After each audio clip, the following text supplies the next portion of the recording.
অনেক সময় মন খারাপ হয়ে যায় না? বলেন না, অনেক সময় মন খারাপ হয় না? মন খারাপ হলে জানে কি শুনেন? আয় হায়, অনেক সময় মন খারাপ হলে আমরা গান শুনে মন ভালো করার চেষ্টা করি। এটা কি চালাকি না বোকামি? আপনি নিজে একটু বিবেচনা করে দেখবেন। কারণ গান আপনাকে আমাকে সর্বদা অতীতের দিকে নিয়ে যায়। আর আমাদের অতীতে সুখ বেশি না দুঃখ বেশি? সেজন্যই তো আপনি অতীত নিয়ে এত কাঁদেন, ঠিক না? অতীতে দুঃখ বেশি, তো গান শুনে আবার দেখি অতীতের দিকে ফিরে চলে যাচ্ছেন। আমি বলি বোন, আমি বলি ভাই, মনটা যদি বেশি খারাপ হয়, অনেক কিছু তো ট্রাই করেছেন, সাময়িক কিছুটা শান্তি পান, আবার সে আগে ডিপ্রেশনে চলে যাচ্ছেন মন খারাপে। এটাও ভাল লাগে না, সেটাও ভাল লাগে না, কফিও ভাল লাগে না, চাও ভাল লাগে না, কোনো কিছু ভাল লাগে না।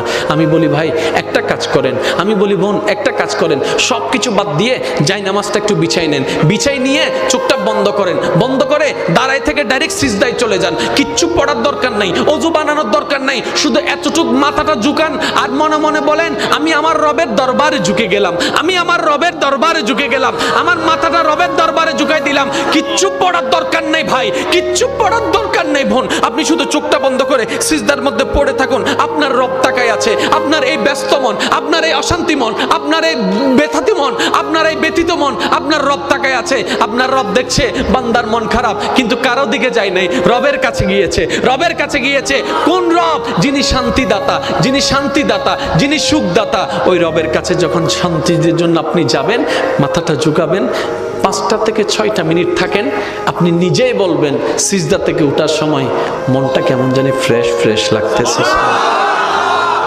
কখনো মন খারাপ হলে করে দেখবেন, নগদ প্রমাণ পাবেন।